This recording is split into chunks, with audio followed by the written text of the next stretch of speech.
Hi, everybody. Oh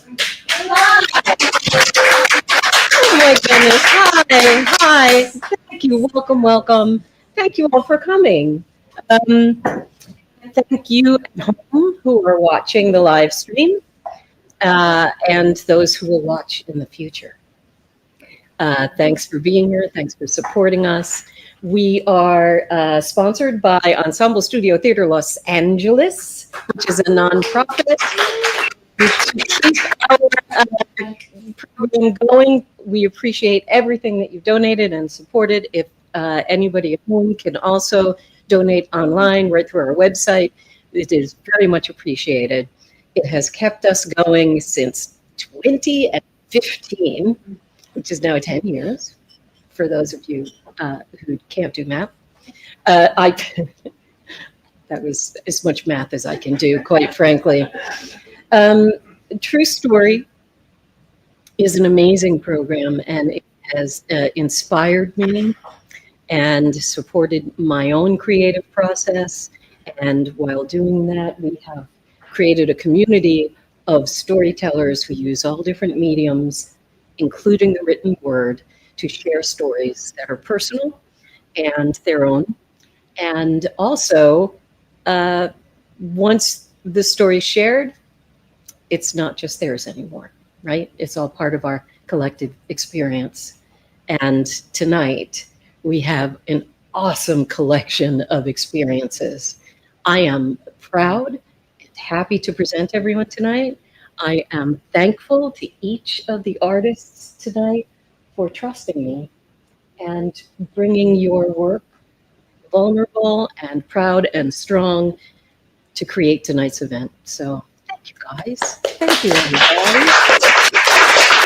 I'm not going to take up much more of your time. We're going to begin with Helena.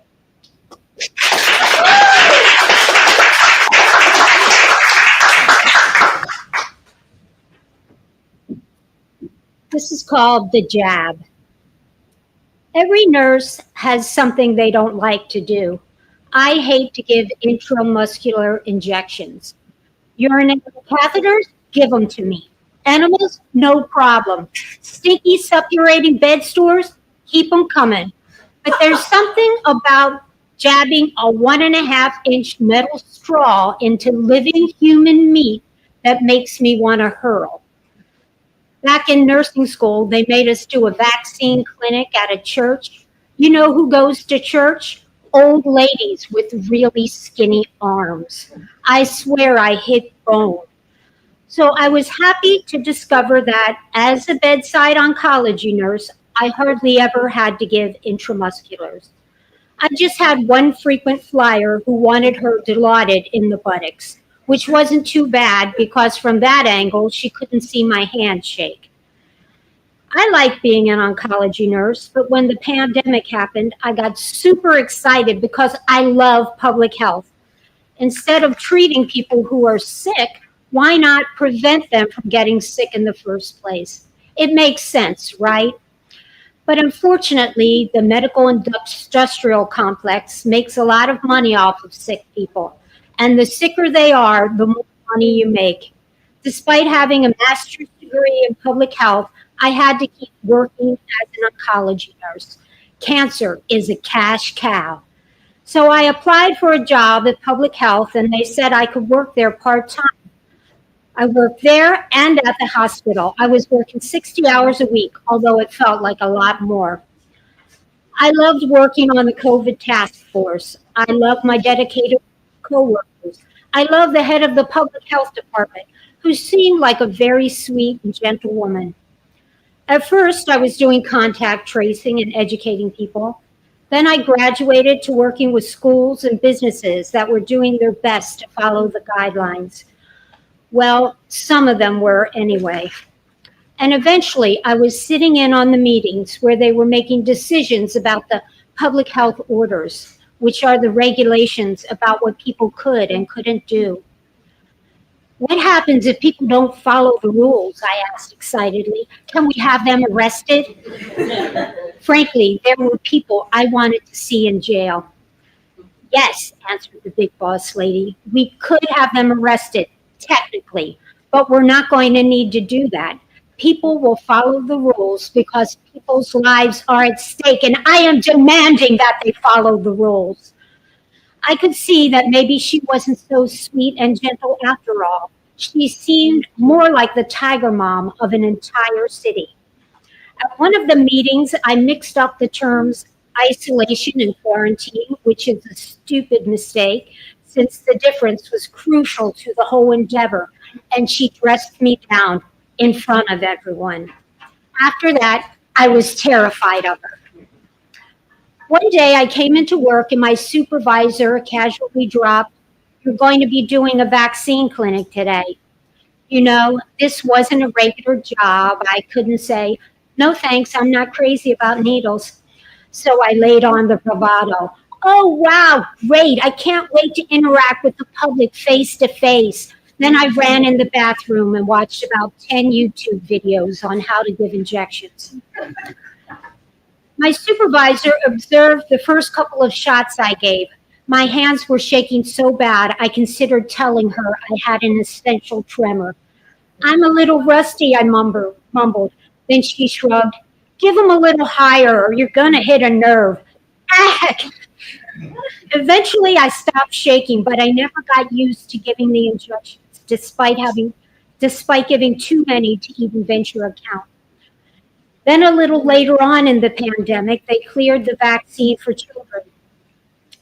In nursing school, I decided I never wanted to work with pediatric patients.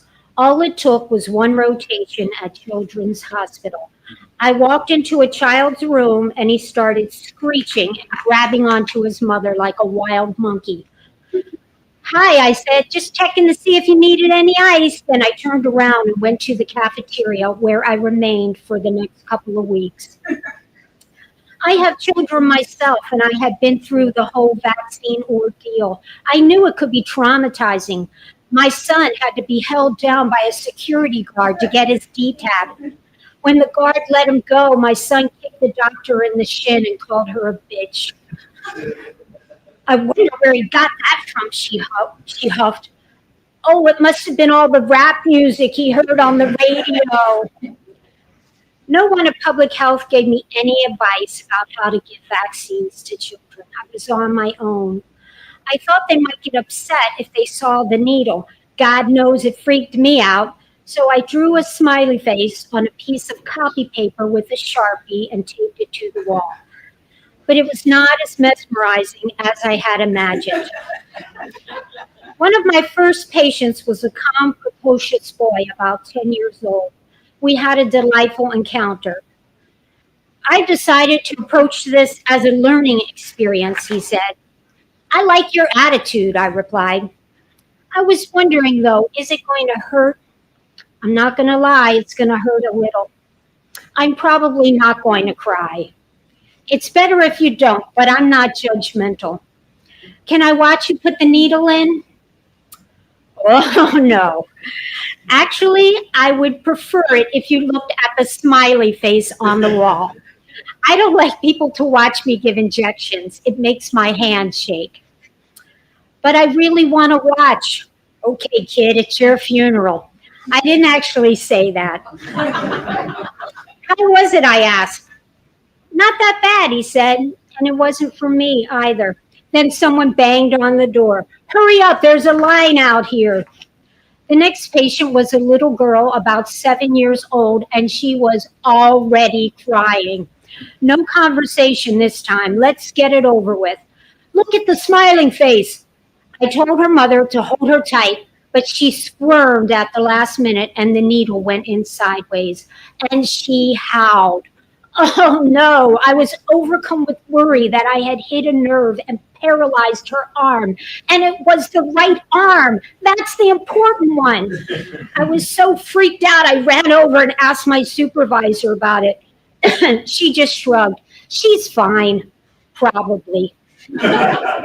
For days, I worried about that little girl, Googling all of the worst case scenarios. The next week, there was a children's vaccine clinic outside of the library. We were about halfway in when I saw the big boss lady park and get out of a car. Then two kids followed her out, and they all got in the vaccine line. I heard her say to the kids, I'm going to take pictures, okay? I'm going to put them on the website because I want people to know that my children are getting the vaccine because the vaccines are safe. I started panicking. What am I going to do? It was too late to take Xanax. Should I fall down and fake a seizure? You know, everyone has a limit to how much stress they can endure, and I had reached my limit. I sidled up to another nurse, a young male nurse. Excuse me, I whispered. Can you help me out here? You see those two kids? Those are the boss's children, and I just cannot give them injections. I can't. Will you do it? No problem, he laughed. I watched him give the shots, and he was so cool and confident. The guy was only in his 20s, right out of nursing school, but I was really impressed. The guy had the right stuff. When I didn't see him for a few days, I asked my supervisor about him. Oh, him, she shrugged. He was just a temp. I had to let him go. Oh, that's too bad. He seemed really great.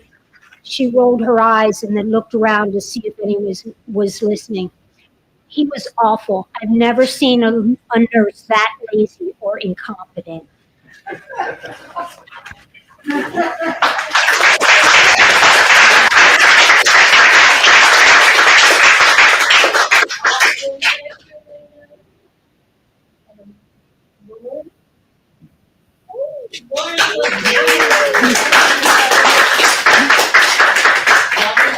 Hi, everyone. Is this a taser?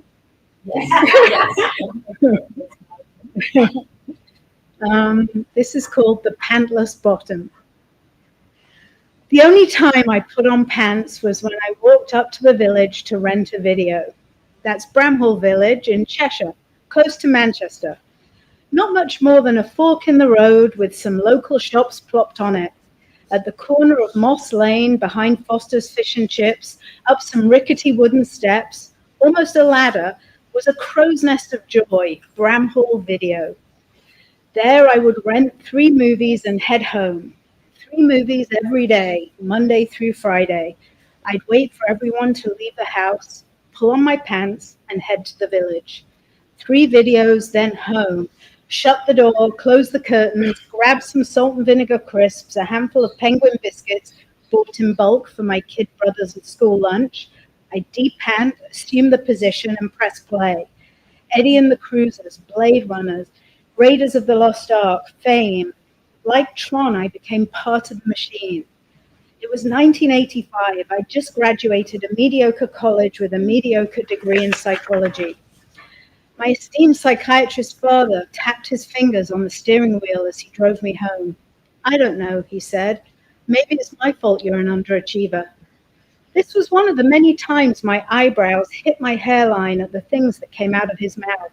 He was a loved, smart, and funny man, and I knew he loved me. But when I think about some of the mean shit he said to me, I'd be the one shaking my head in disbelief. How could my dad be such a Dickensian asshole? But the truth is, he often seemed disappointed and fearful in my choices, in me. Stop talking so much. Men like a mystery. And when I brought a boyfriend home, he'd hate him. I couldn't win. When I told him I wanted to produce movies, he was more furious than when I told him I wanted to study psychology. When you can tell me what it is, I'll let you do it, was his response. I know, it sounds like I was an inch away from flowers in the attic. But here's the thing, he's the child of immigrants who left their home in the dying embers of Imperial Russia with a pillowcase of belongings and took a boat to New York. When the boat stopped in Glasgow to refuel before crossing the Atlantic, my grandparents got off. This is the gene pool from whence I come. No one said, where's the statue, the tall buildings? And I'm sure by the time the boat got to Glasgow, the crew were like, this is New York, bye. They got off in Glasgow and made their home in the tenements known as the Gorbals. Tattooed whiskey-drinking shipbuilders lived next to chicken soup-drinking immigrants, and somehow they all made it work. They were safe until the Second World War came along. Their tenement was a direct hit. Thanks to the sirens, everyone was in the air raid shelter, but once again they lost everything. All that was left fit into a pillowcase, They were homeless, but now with 2 little boys. My dad always made his childhood sound like a kid's action adventure. But with what we know now, he grew up in a house of generational trauma, from the brutal Cossack attacks to his foolish daughter wanting to become a movie producer when her only connection to Hollywood was membership card to Bramhall Video. So perhaps you'll forgive him for his risk aversion. I did, eventually.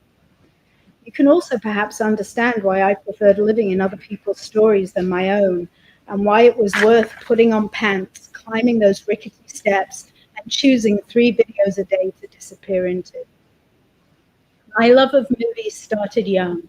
Doris Day and Danny Kaye on Sunday afternoons with the grandmas, kiddie birthday trips to the cinema to see The Love Bug, Jungle Book, and The Sound of Music again and again and again. As a teenager, I was obsessed with Saturday Night Fever, All the President's Men, Midnight Express. I set my alarm for the middle of the night TV showings of On the Waterfront and Streetcar Named Desire. I remember every betrayal, every broken heart, every gunshot. With Star Wars and Spielberg came the behind-the-scenes special, the making of, found families of actors and technicians making a miracle out of their imaginations, something that would move people's molecules, move my molecules, and last forever. Film school didn't exist in England then, so it was good luck that my mediocre college was near London. With my student card in hand, I was able to see every West End show and every film possible. I joined the movie club, the drama club, and devoured it.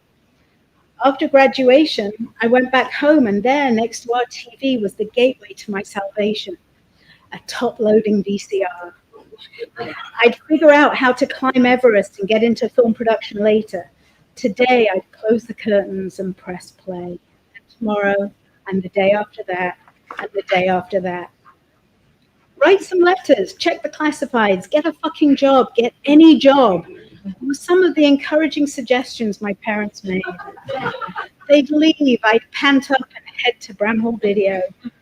Penguin biscuits, salt and vinegar crisps, Gallipoli, Mad Max, Mephisto. I'd hear the key turn in the door, and in a split second, I'd open the curtains, turn off the TV, grab pants, video wrappers, and run upstairs, where I'd pretend I'd spent all day writing letters. To who? No one asked. I call this period my film school, but 30 pounds later, everyone else saw it as depression. And for once, my psychiatrist father was clueless. Not my mother, though. Learn to type, learn shorthand. Become a secretary, you'll always have work.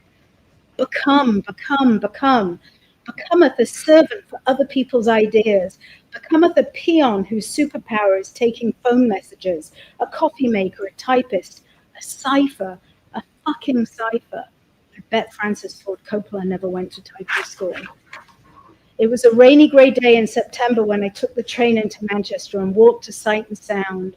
Their promise, in 2 weeks, I'd be able to touch type and take shorthand like a professional. Let the games begin. The word processing students strutted cockily into a room filled with machines the size of cars, as I went into a smaller, windowless room full of hopeful beginners and typewriters. The letters of the keyboard were projected onto a wall. Our teacher showed us how to position our fingers for maximum QWERTY speed and coverage, and off we went. Turned out the quick brown fox wasn't that quick.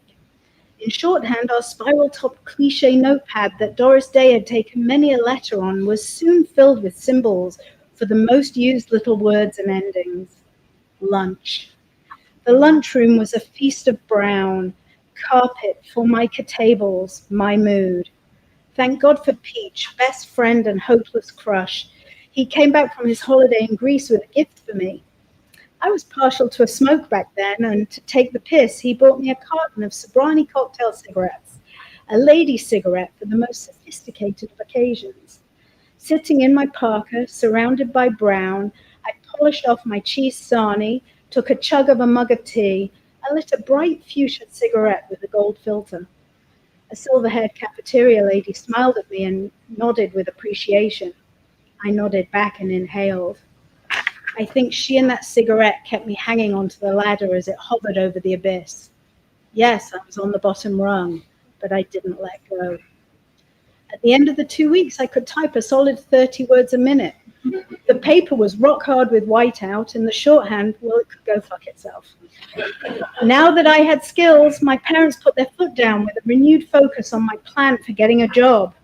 Write letters on a typewriter. Get the Monday classified in the Guardian. Practice your typing. Oh, I would, after I write my screenplay. I was in my Salinger phase and found myself completely obsessed with the Glass family. The Perfect Day for Banana Fish was going to be my first screenplay and movie, because who cares about permission? Salinger will love it. And what could be more fun than a brilliant man's obsession with a young girl tipping him into suicide? I could smell the Oscar from my bedroom. I dusted off my mum's old typewriter and started banging away. Did I mention I'd never even seen a screenplay, had no idea how they were formatted or what they really were? So I typed mine like a play, name, colon, dialogue. I got 5 pages into the script. In fairness, it was legal size, copying the dialogue straight from the book. I read it back. I didn't know much, but knew no one in the movies spoke like this. No one in Perfect Day was looking for a bigger boat or the lost ark, and my screenplay was all the worse for it. So I stopped, took off my pants, and pressed play. As post-Stalinist Russian historians like to say, some years later, I completed my grandparents' journey and moved to New York. My parents not understanding me was the perfect springboard to push off of, and my power over my dad was not letting him get in the way of me achieving my goal. But it turns out risk aversion is infectious. I worked in production in salaried jobs at companies like MTV and Broadway Video. It wasn't until after my dad died that I started betting on myself and produced my first movie. For me, life is a catapult. If there's something I want to do and don't know how I'll ever get there, I go quiet, get pulled down till I release and get thrown on a trajectory that takes me further than I've gone before. Turns out going pantless is a prerequisite for me to jump forward. Now I know this, I figure it's part of my process and don't fight it. I just wrapped shooting a movie, Reminders of Him, coming out at a theatre near you on February 6th, and I co-wrote it, typed at a solid 110 words a minute. Thanks, Mum. What's next? Well, my pants are half off. As I ask myself, what story can I tell? What story can I tell myself? What story can I tell myself?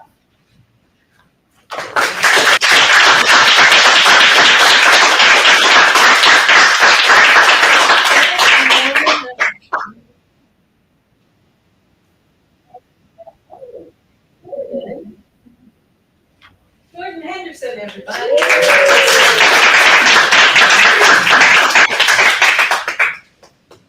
In the fall of 1985, I went to San Francisco. Like any other lumpish yokel from someplace else, the first thing I did was buy a sketchbook.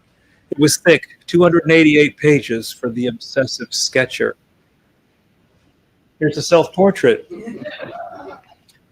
It is uncanny how little I have changed physically. I was ostensibly in college, majoring in photography, and currently in the journalism department. My greatest achievement as a photojournalist was a picture of a new trash compactor. It appeared in the school paper, the San Francisco Golden Gator, along with my byline. Another picture, which was not deemed fit to publish, was of a couple hanging out on campus. The editor asked, "Why did you take this picture? Because they're fat?" I thought they were cute. I learned a lot in journalism, mostly that I was not a journalist, but secretly an artist. Perhaps due to my upbringing, I kind of believed that art making was something not unlike a sexual variation and or sign of mental illness. I was willing to admit to myself that I checked both boxes. I derived enormous pleasure from drawing, and it helped keep me emotionally stable. But I was still kind of keeping it private. Though I was aware that there are artists who not only have fulfilling lives, but also make a living practicing their craft, I was under the impression that you had to have both talent and career objectives for that, which is why I was studying photography. It seemed like a living. The truth is, I liked photography, but I did not want to look through the camera, or worse, point it at someone else. So today, there's not much record of my life as a photojournalist, though up until recently, there was some. I threw it out last week.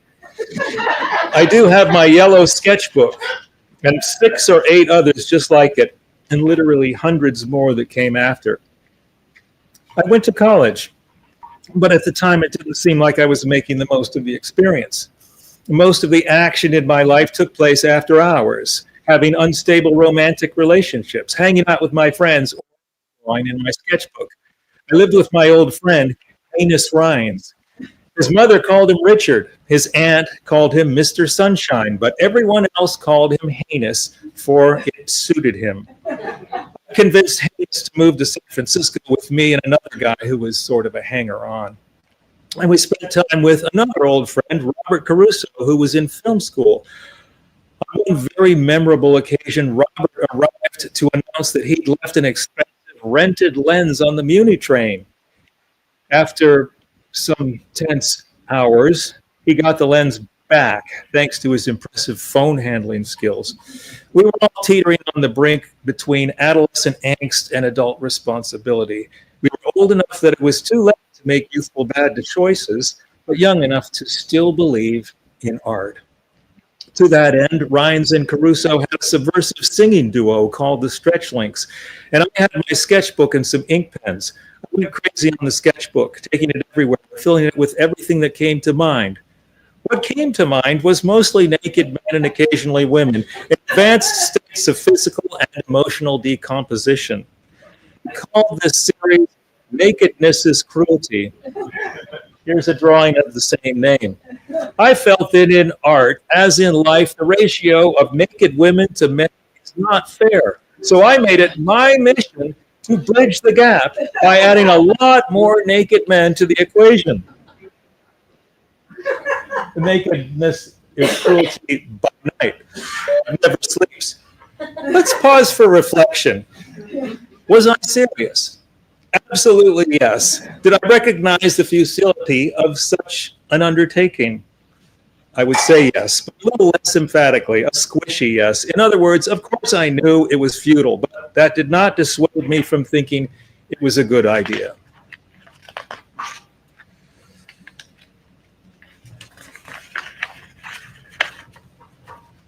That's an introduction to social intercourse.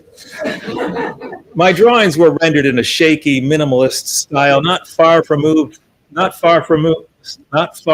from stick figures. Put these elements together. Naked, hallucinating stick figures in states of physical and emotional decomposition, and it's hard to imagine what kind of audience would want what I had to offer. Despite being afraid, I was bent on finding a public outside of my immediate friend circle. What's going on in this drawing? Well, see what the information we have is. We have two figures. One who seems to have no face. His whole personality and identity is subjugated, but he's reaching for a wrench. Wrenches are symbols of fixing things, so we know there's hope. And the other guy, he's got a leg dangling from his lip. Do we think that he's going to conjure a fully articulated human at some point? I digress. I sent things to poetry contests, literary journals, publishing companies, and art galleries. And can you believe I didn't hear back? Sometimes I did hear back. I got form letters, typed letters, and scrawled letters. What they had in common was that they were all less than complimentary. I tried eye-catching presentations, decorating the letters with original art. One, a picture of a flower with the boast floral cardigans written in the petals. Featured a drawing of a donkey with a note to whom it may concern, asking if they wanted to have sex with a donkey. I was putting myself out there, offering various services relating to comic art and heartfelt, if not surreal poetry. Predictably, I got nowhere, but I still believed. I have to acknowledge here that if I didn't have friends, I might not have believed. Late one afternoon in November, as Robert and I were leaving the San Francisco State campus, Robert dropped his papers. I reached out and picked up a stamped letter. It was addressed to Nib Geebles. I handed it back to him. He looked a little sheepish. I hadn't seen the address, but I knew that this letter was addressed to me. It arrived a few days later. Here's the envelope. There isn't time to read the whole letter, but here's a sample quote. Be cautious in all things, which not the gap of the unconscious, but that gap between Iowa and Amsterdam. It was a great gift. I still have the letter and the name. Nib is my pen name. Hero fiddles while Rome burns. This was in the school newspaper. Growing up, we all thought of Heinous Rhines as a sort of boy next door type, though he wasn't literally that. He was more down a few streets from me and around the corner from Mr. Caruso. I recall bumping into him in the street one summer evening, drunk, in his socks, with his ukulele, singing a song about a frog. He sang like an angel. At least one of us agrees. Heinous Rhines had an infectious laugh. It sounded like a gunshot. So if you said the right thing to Rhines, you might hear something like a round of gunfire. In these circumstances, that's a good thing. Robert and I both relied on Rhines for this kind of feedback. It meant you had a good idea. Presumably, Heinous thought it was a good idea for me to make a calendar from my sketchbook late on December 24th. I was characteristically unprepared for the act of giving, and my girlfriend was coming over the following morning. A question of conscience. Making a calendar could have even been Rhines' idea, but the details have grown fuzzy with time. I took 12 consecutive drawings from my sketchbook and bound them in a bulky, bright yellow note binder, which would be nailed to the wall. The presentation was somewhat ill-conceived. By March of the new year, the calendar was gone and the relationship was on the rocks, but a seed had been planted. Another self-portrait. I made another one for the year 1987 in an edition of 25. The next year it was 50, and it came shrink-wrapped. The year after that, 100. And it just kept going year after year after year after year. Whether or not calendar making is a good idea is sort of a moot point now. It's my calling. I've made a calendar for every one of the last 40 years. It's a family business now, made with my life partner, Abira Ali, who's here with us. If the calendars were not paper, but trees, they would make a forest. And that would be the forest where I met myself. Thank you.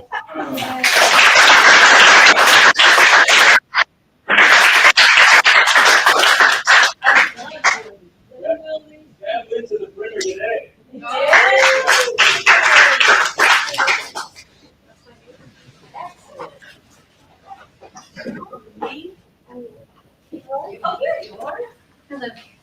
Hi, everyone. Do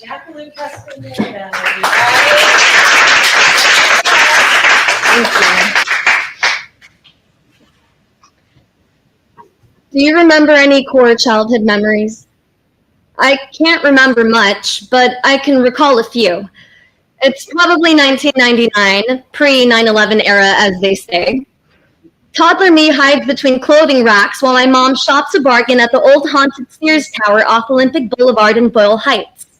I can probably hear a muffled cry of my name as my mom scans the aisles for me. Jackie!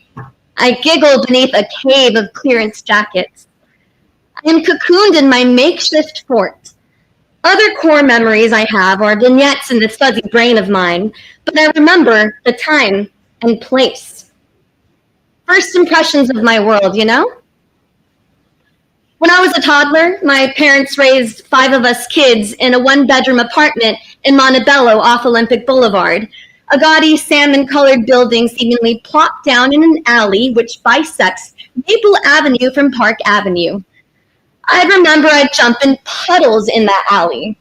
I'd go run errands with my mom to the Superior Grocers down that alley. We'd even walk to Maple Avenue School PM class, okay? It was our shortcut for everything. Using the alley also provided a 1-minute stroll to Montebello Park, nestled between the city's main streets, Whittier Boulevard and Olympic Boulevard. Fun fact, if you drive down Whittier Boulevard on just the right weekend, you'll see one of the lowrider car clubs that frequent the park post up with their cars lined up all along the front. Just hot dogs and homies chilling. It's a vibe. Back to my point. Another core memory. I skipped down the alley with my older sisters, Sally and Lily. It's Halloween. Sally probably wears some modest vampire getup. Lily might be the sibling that wears the costume that my mom made, that she made a pink princess cone hat for. You could probably stab an eye with that thing. And I'm most likely wearing someone's hand-me-down.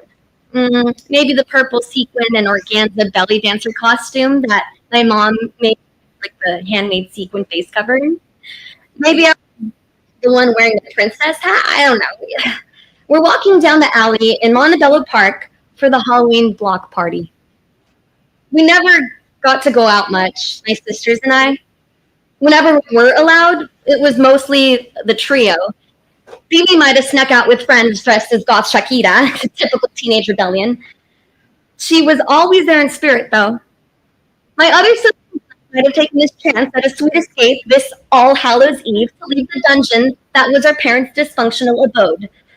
Hell, I'm sure Mom maybe joined us and escaped the dungeon too that night. All I can recall is toddler Jackie with my red sugar lips and plastic witch talons. Another homie also just chilling off the boulevard. The blurry figures line up for a costume contest. The sound of autumn leaves crunch under my ballerina flats and sweets galore as my sister walks me up to a candy bucket could be Every Town USA or a scene from the Disney Channel original movie Halloween Town. Take your pick. The point I'm trying to make is that our environment can shape our core memories. Born and raised ain't just born and raised to me. My heart will always beat for my home. Both East LA and Montebello run through these veins. I claim these cities because these streets in my neighborhood raised me. There's a short story that is a favorite of mine by Sandra Cisneros. It's 11. Rachel, the 11-year-old protagonist, explains how a person carries their past experiences with them as they age. How the way you grow old is kind of like an onion or like the rings inside a tree trunk. She feels that even though she just turned 11, she also carries the feelings and experiences of being 10, 9 of all the previous years. I've always considered that story to be sobering, mainly because, as many millennials like myself can relate, it feels like I'm 13 going on 30, back to 7, back to... The next slide that you are about to see shows you the moment that my 30-year-old heart sank and I felt all my years come back to me. Core memories flooding my mind. I felt like I was 5 years old again as I imagined toddler Jackie wearing those red sugar lips and witch talons from the Halloween block party, suddenly crying like a baby with a pacifier. Slide 1. The day I find out ice is in Montebello. It's Thursday, June 12th, late afternoon, as I doom scroll Instagram. For those of you with social media, there's that feature on Instagram, Notes, kind of like Facebook updates, I guess. Whenever you check your IG messages, a Notes newsfeed at the top of the page shows you random quips, song reps, non sequiturs of the people that you follow. I was minding my own business, doing my routine check of memes that my friends message me when I see something bizarre. All my friends' notes were alerting folks of ICE presence. I'm not sure if you can see the avatars in the back, but their notes say, Jenny, ICE at CSUF. Momo, ICE at CSUF. Stay aware, look out! And here I am in an oversized tee staring at my screen thinking, how bizarre. If there's a reason I moved out of Fullerton after undergrad, it might have been because I always knew OC never felt like home. I'm here thinking, ICE is hitting up my old alma mater? That would happen in OC. Yeah, fuck that. My eyes scanned the next note. An old coworker made me sit up from the comfort of my bed. It says, Nikki, ice in Montebello on Maple and Vale. No, fuck this, not Maple and Vale. Down the street from the tiny salmon apartment, minutes away from Montebello Park, but most importantly, within miles of me and the two sisters that currently reside in this city with me, Sally and Billy, within miles of some of our loved ones whose safety was now compromised being undocumented in America. Okay, we personally know undocumented folks in our network, and all of a sudden they're a threat to the fabric of our country. American dream my ass. I felt like that 11 poem. Little toddler Jackie at the block party, waxed lips now a pacifier, as a paralyzing fear crept in, and I clung to the black mirror in my hand. Because none of us are safe until we're all safe, for fuck's sake. It's 5 p.m. I quickly snap out of it and decide the only way to psych myself out of the paranoia is to reach out and inform myself of this crisis my neighborhood and I had to face. The next slide. It is 5:40 p.m. Nikki messages me the video evidence of her mom and sister driving down Olympic Boulevard, shouting at ICE as they detain someone outside a mechanic shop. Down the street from Bailey's house. Chills down my spine. I think Bailey. I think Nikki. 5:41 p.m. I send Nikki's video to the sisters text group. Bailey confirms ICE presence 2 blocks away from her house. At the top of this text is Lily, the only sister that moved out of Montebello. She and her husband, Mike, live in Culver City. Lily's, dang, stay safe out there, y'all, feels surreal. Wait, how alarmed should I be? Bailey indignantly messages how we need to go out and protest, that this is getting out of control, that this is not okay. I text back how I'm down to make the time, and then it's followed by Lily's, yeah, I'm ready to go out and protest. This is a crash course on how to care for your community, or hell, even organize a protest in your own hood. The next flurry of text in this chat went off between the hours of 5 to 10 p.m. Within that span of time, my siblings and I went from freeze to fight mode, no longer frozen in fear by ICE. Lily moves the ball rolling by stating her commitment to drive out from Culver City to Montebello that night. Again, born and raised ain't just born and raised to us. Lily can make the drive if we hear of any impromptu demonstrations like the one held the night before, where the people of Whittier successfully drove out ICE from the Hilton that they were staying at. We then text back that we should protest in downtown Whittier, downtown Montebello on Saturday. Lily offers her school teacher supplies because now we're hosting a full-on peaceful demonstration in our hometown. No one messes with Montebello, not even ICE. Bailey's urgency to meet the moment shifts the protest timeline to the very next day, Friday. Less than 24 hours. yeah, we got this. Oh man, we troubleshoot the protest start time. How early is too early? I spitball a few times, then interject that the only thing I've got going on is dropping off lunch at 1 p.m. to our estranged dad, who just happened to be crashing at Bailey's house in Montebello for the month after recovering from his ankle surgery. Perfect timing. Apparently, El Señor partied a little too hard back in May when he went to visit his pueblo in Veracruz, Mexico. And now for the last month and a half, Bailey was hosting our dad while our sisters rotated him and nursed him back to health. We call my dad a dark Veracruzano who loves to wear polos and baseball caps, Meño instead of dad, because he is the type of man that we call a rolling stone, a vago, as they say in Spanish. With him traveling between TJ and his brother's place in Boyle Heights, let's just say that my sisters and I were both annoyed yet relieved to have this man trapped in a cast in Bailey's house. I don't want to say the quiet part out loud, but with ICE being out and Meño always being out and about, God forbid anything were to happen to our vago, our rolling stone. Yeah, fuck ICE. Lily wants to come and after she works out at 10 p.m. and we're going to get a flyer going. None of us have any experience with doing any fucking organizing work, like zero. What I replied back with was an earnest attempt at contributing, but I don't really know what the fuck I could even say. I just knew, we're drafting a flyer. Got it. Thursday night, 9 p.m. Sally is on dad duty, but replies back that she can get posters at the dollar store if they're still open. Sally and I coordinate that when she gets the poster board, she'll scoop me up from our apartment complex to head straight to Feely's. And this is me and Sally texting at 9:08 p.m. She finally tells me, after I thought she got pulled over, that she was on her way to scoop me up, but that our neighborhood friend, Bam, was also joining us. She's purchasing the stuff. The stuff, as of poster boards, were purchasing drugs or contraband. Yeah, right. I hear a knock at the front of my door as I lace up my tennis shoes. It's Sally and Bam. Hola, vecina. Hi, neighbor. We knowingly give each other a look as we head to the car, Sally with her poster making contraband in the back of the seat.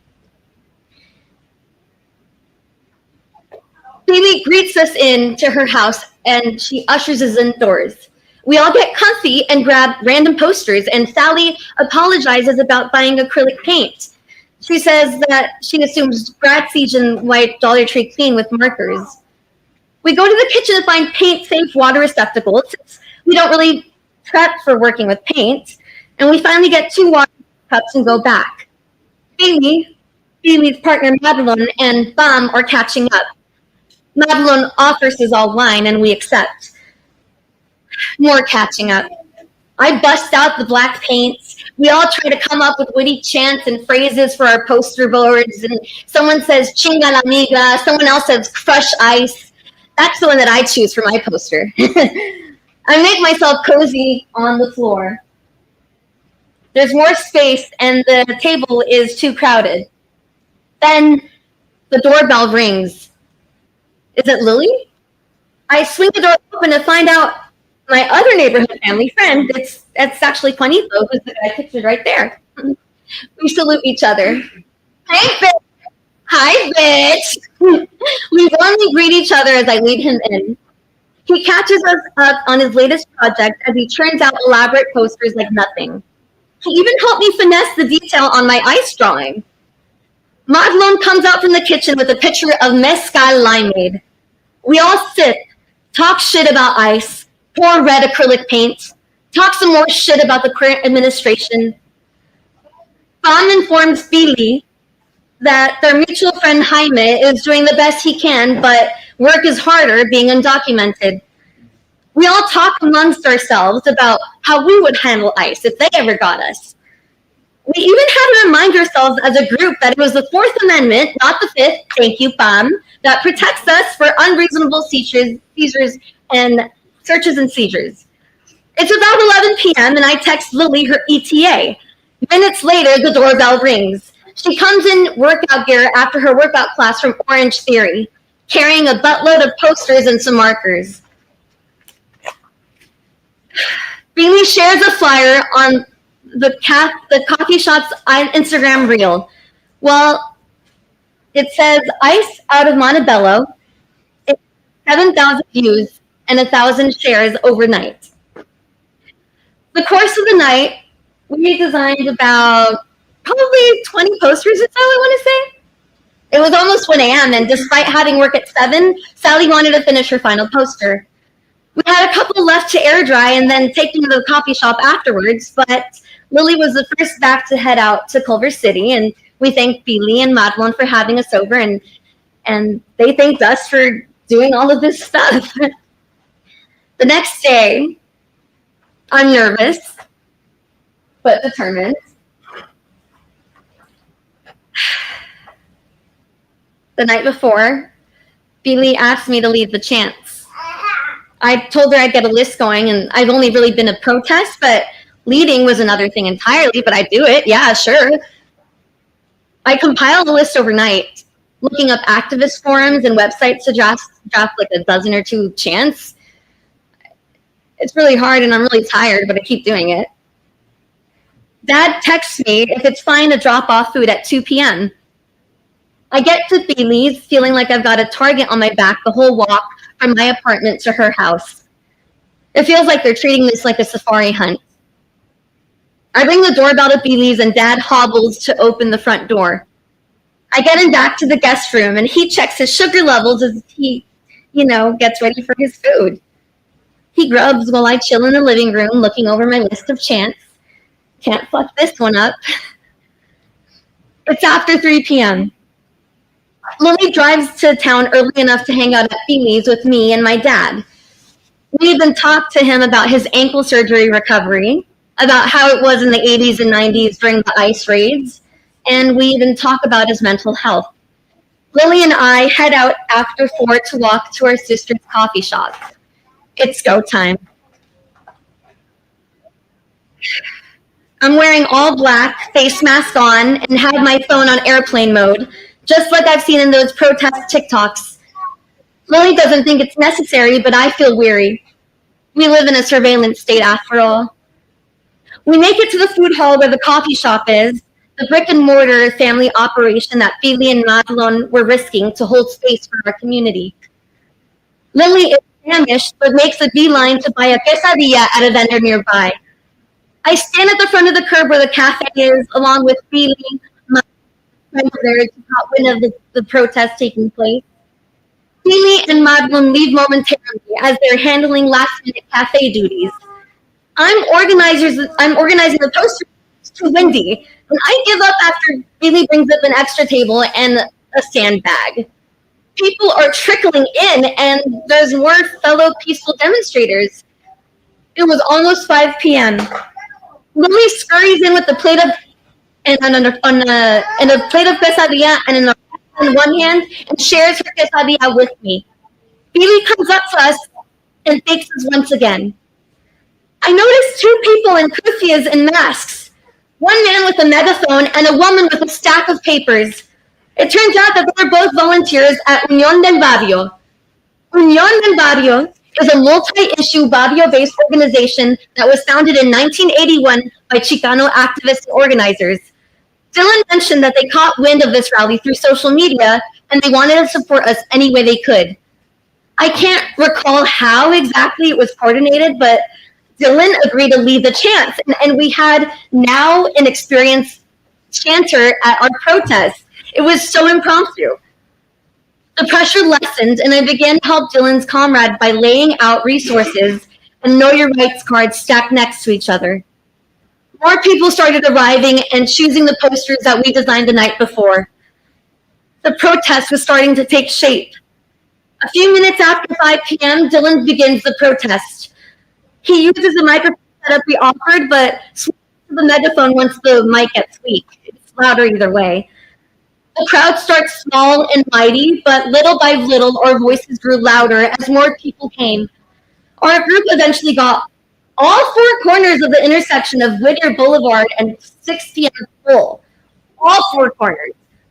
By 6 p.m., we had cars honking from both left and right.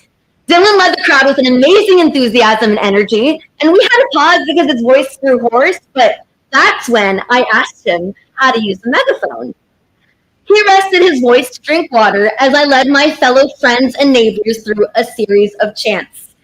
Dylan resumed his position, but every now and then the local resident would start their own chant. Montebello was unfrozen. We were thawing out of freeze mode, and witnessing it in real time will always inspire me. My friend Annabelle surprise ambushed me with a hug as I was mid-shout, jumping up and down with my poster, and she said how good it was to see me when we shared words of encouragement and affirmations to each other before going back to position. Similarly, my sisters and I were as united as we were ever, even at different corners of the boulevard. Another sweet escape on Whittier Boulevard with the girls. I also ran into a couple of friends, and every now and then you'd see a familiar face. You'd be surprised at who you'll run into at your local demonstration. It was so damn comforting. All of us were just existing as a community from the dungeon that is this country. We even had a nearby pizzeria donate pizzas and give us a pep talk. And someone even hooked up a stereo and played cumbias while people chanted and trucks honked. A street vendor sold Mexico USA hybrid flags and people wore them proudly around their necks. This came a day before the No Kings protest. ICE out of Montebello was held in downtown Montebello on Friday, June 13th. It was one of the most auspicious days the community had collectively, and only the day before, ICE made their presence known. Less than 24 hours later, and look at Montebello bounce back. That Friday rally was a reminder to our community that we're in this fucking mess together. Whatever injustice is thrown at us, we're able to get around, because just like I shouted into that megaphone, whose streets?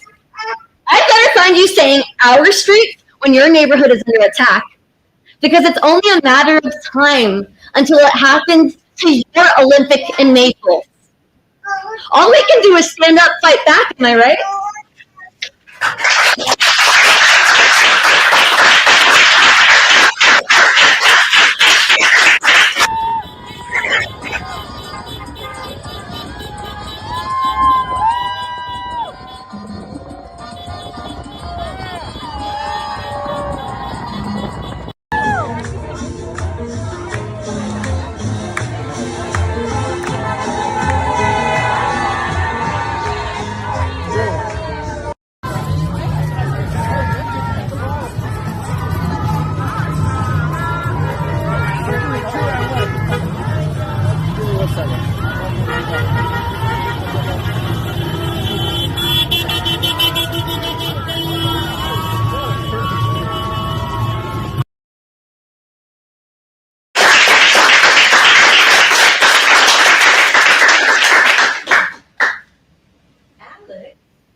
That's my daughter, Frankie.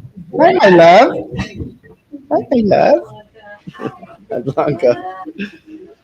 All right. The days I foresaw of panic and confusion as an impressionable kid who just wanted to be a law-abiding American citizen have arrived. I could see it as I began to piece together my life, a jigsaw puzzle in the form of an immigration case after my dad first told me we lived this place due to not having social security numbers, or private funders that would petition our transition into permanent residence. Being good, hardworking people didn't matter. We were not supposed to be climbing the American social ladder. Today's clamor is now the sums of folks' worst fears and the why the DREAM Act turned into the American nightmare for which we must prepare for. This year, it began unfolding in front of our eyes, broadcasted on IG Live, before that suck turned off the feature. A blue passport doesn't replace my brown complexion, canceling TPS, DACA, and asylum in order to no longer offer protection. My warnings for documented journey are no longer what-if projections. Pretending to not speak Spanish won't delete the faint traces of one's lineage accents. You can't remove the cactus on our foreheads, so they did one better. Instead, we were indoctrinated to celebrate the erosion of access to ancestral communing as a quiet and intentional implosion in order for us to idolize influencers and consume their materials, only to feel empty so we don't like going internally, because praying became my soul swimming in the vast darkness of infinity. I was labeled paranoid and delusional for voicing these worst case scenarios, disaster fantasizing. Y'all. I was analyzing, strategizing against the rising of this hateful zeitgeist. It all is detailed in Project 2025, the elimination of ICE restrictions, shift focus towards mass arrests, regardless of any prior convictions, all while a convicted felon consolidates executive power. We're living at 89 seconds before midnight on the doomsday clock tower. But what if I told you none of this shit is new? It's only being broadcast live now because we have tools. I grew up in the concrete jungle, where I've always been viewed as a preyed upon animal. My life is a carnival, and I'm the unwanted main attraction. Hate gains traction, splitting the country into factions, using fractions of facts for unsanctioned body grabs and kidnappings. Lady Liberty ain't napping. She's dead like due process. MAGA hats and face masks replace burning crosses. $1,000 bounties on the heads of primary breadwinners. Peace of mind cost me $60,000, countless lawyers, and 40 winters. Yet still, my trauma has me popping off at my family. I ruined Father's Day dinner because I was triggered. Somebody said brown people are being hunted down like plantation. Don't tell me I don't know why the caged bird sings and why quetzales die in captivity. I grew up in the vicinity of an unspoken aerial prison. In order to survive, I did things that were outside common reasoning, unfavorable, once labeled as a criminal, illegal, alien. I named my daughter Aileen so that she could correct the pronunciation. This place was my father's final destination and the location of my life's inception. So there was no way I would ever leave it, at least not willingly. I come alive in my rhymes, but this stress is fucking killing me. Had to figure out workarounds so I wouldn't be caught up in raids and nets. Our networks were AM radios and word of mouth because we had no internet. I'm only an alien when I go outside. I don't choose to hide just to save my hide. They said it was a free country, but not free for everyone. If I'm forced to sign away my liberty, just know that it was either forged or I was coerced. You don't leave willingly when you are under duress. Now, let me enter this as public record. Yeah, I got my papers. But that doesn't mean that my family is not in danger. So I created this manual to stay steps ahead of the executive branch's Gestapo, a crash course on how to survive the 2025 Proyecto 1. Start a small emergency fund. Even if you live day to day, check to check, freedom is the only luxury worth work and sweat. It was never guaranteed to us. For we were meant to be the burden bearers. You want proof? How many homeowners do you know that built the houses? Poverty begins as a state of mentality. Couple that with humility, and you got a recipe for passivity. 2, being on the grid ain't for you. Use cash whenever you can. Some places don't accept it, and probably a good indicator of who not to fuck with. Cash is one of the last tools from empowerment. It could be used in private without eyes from the government. 3, banks are your enemy. If you don't have papers, just know that they've turned over your financial records to DHS. Doge now knows the habits of how you spend. Consider closing your accounts and join a cundina. If you need one, I can introduce you to my tia. 4, I know before. Memorize at least one phone number in case your phone gets taken. It might be a few days before a phone call is given. 5, knowing your A number can prevent you from becoming unalive. If you have one, take the time to memorize. A stands for alien, because we're not seen as persons. Brace yourself, because things get better. Before things get better, oftentimes they worsen. If you don't have an A number, learn the one on your matricula ID, because the facial recognition software that's being used is inaccurate and faulty. 6, consider this little trick. Buy an AirTag or some small tracking device and sew it on the tongue of your shoes. They'll eventually find it, but before they do, it might make a difference in how quickly your family can find you. 7, reach out to outside brethren. If you don't have a lawyer, connect with Chirla or the likes. They will oftentimes take cases for low cost or free to support the fight. Don't burden your children, especially if they're kids or teens, with the responsibility of being a bridge and translators. That shit catches up to us, even if it's many years later. 8, this one lets them know you're awake. Don't update your address of residence if you don't have to. Oftentimes, the way they find you is by circling the blocks near your home and where you work to. 9, consider this a friendly reminder. Don't participate in the census, even if it's only once every decade. That info is being used today to create community dismay. 10, Prevention is the best way to defend. Have an emergency plan made and ready to go in case you get taken. The last thing you want is your family left scrambling and shaken. 11, this is the opposite of 7. Don't share your story on any platform, not even for compensation. Too many so-called influencers are feeding off of sympathy, making grand gestures for reels and audience captivity. Don't have some random stranger start crowdfunding your name only to be left hanging when the tab comes and it's time to pay. Public pity is a quick way out the city, you heard me? 12. Here, a lot of negativity dwells. If you don't know English, take the time to learn it.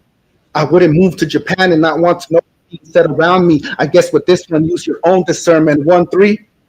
This one probably should have been 1 for me. Learn and know your rights in case you need to exercise them. Learn the script of 25 words. Matter of fact, memorize them. Why did you pull me over? I'm not discussing my day. Am I being detained? Am I free to go? I invoke the Fifth Amendment. And then you shut the fuck up. 14. This one isn't easier than it seems. If you drive, learn to stay off the main streets. Take the freeway as often as you can. Learn the side and back streets of your landscape. Keep insurance in your car that has your name, even if the car you drive isn't registered to you. You can pay $22 for an SR22. 15. Make the brake nice and clean.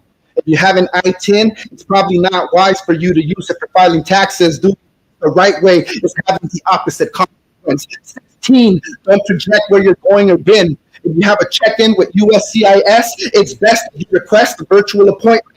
You can legally do that, much to ICE's disappointment. If you don't have an open case, it's best to hold off.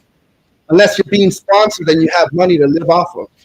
17, keep your face off the screen. Remove facial recognition and fingerprint scanning on your phone. Use alphanumeric passwords that only you can know. They can't force you to give that information up. Force them to secure a warrant to bypass you and go through your digital stuff. 18, for the ones that walk on the scene. If you have to take public transport to get by, don't get there too early in case ICE is nearby. If they happen to board the bus that you're in, sit near one of the 4 emergency exits and jump out the window. Don't look back until you're sure you're out of their visual peripheral. 19, exercise and stay lean. They expect you not to run and resist their makeshift teams. Oftentimes, these people are not real agents. They just bought the tactical gear and are role playing for payments. 20. I know I've already shared more than plenty, but keep in mind that we're at war and these fuckers are our enemy.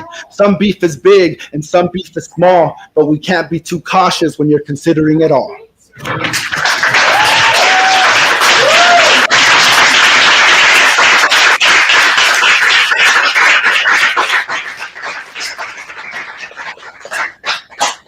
Again for everybody.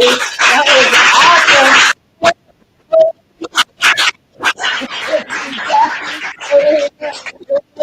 Thank you, everyone, for coming out.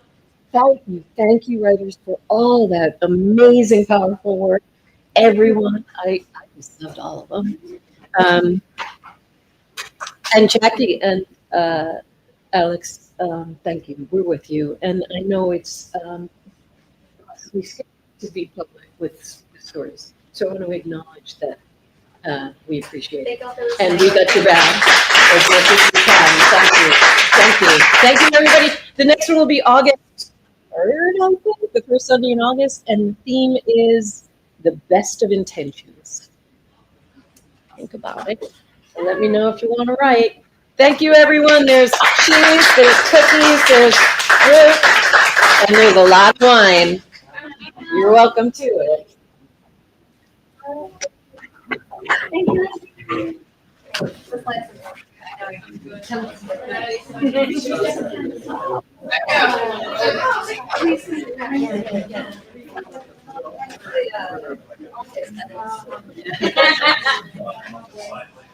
Really?